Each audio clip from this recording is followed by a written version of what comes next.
How y'all doing? Facts for the Ghost of Podcast.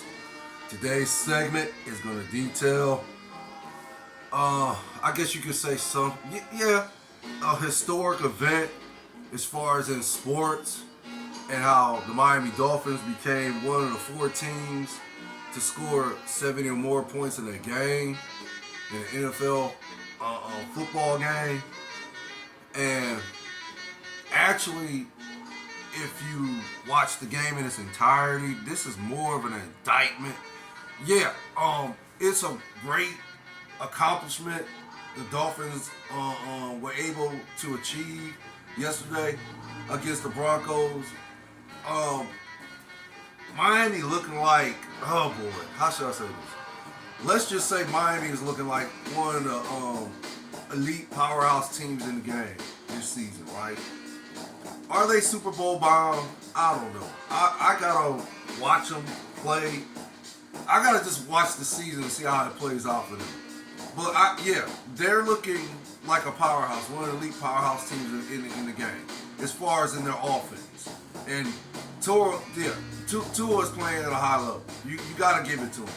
And I don't know if there was any question about Tua's game as far as in could he play at this level, this elite level that he's playing at right now.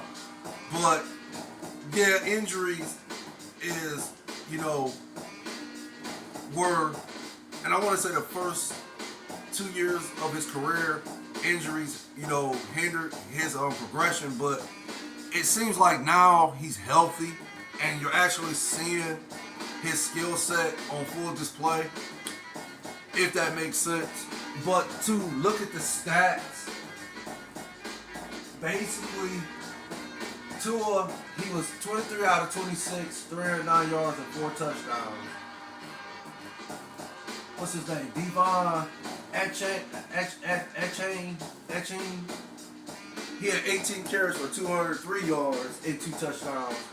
And of course, Tyreek Hill, he one of the elite receivers in the game. 9 catches, 157 yards, and a touchdown. And for the Dolphins, or I guess for NFL football team period, that's the first time a team has had 100 yards. I'm sorry, a 300-some yard passer and a 200-some yard rusher in the same game. And oh boy, I think I want to say, because that's what, 6 touchdowns. I think that's a first too, that a quarterback was able to throw for 4 touchdowns and a running back was able to run for 2 more.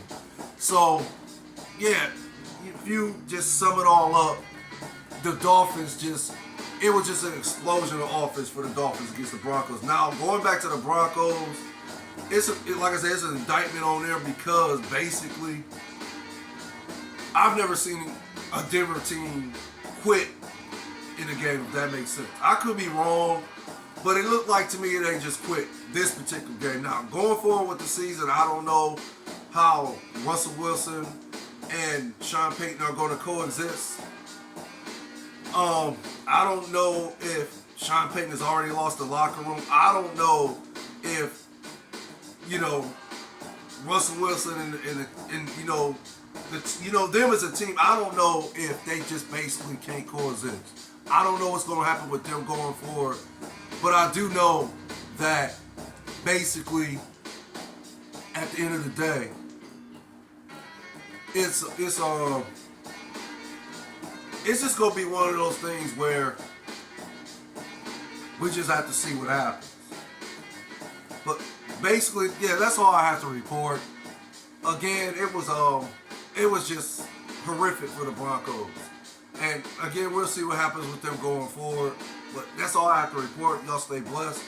Stay safe out there, you and your families. Thanks for the Ghost of Podcast. DJ Lottie Gotti. The likes I appreciate. The views I appreciate more. More love. Later.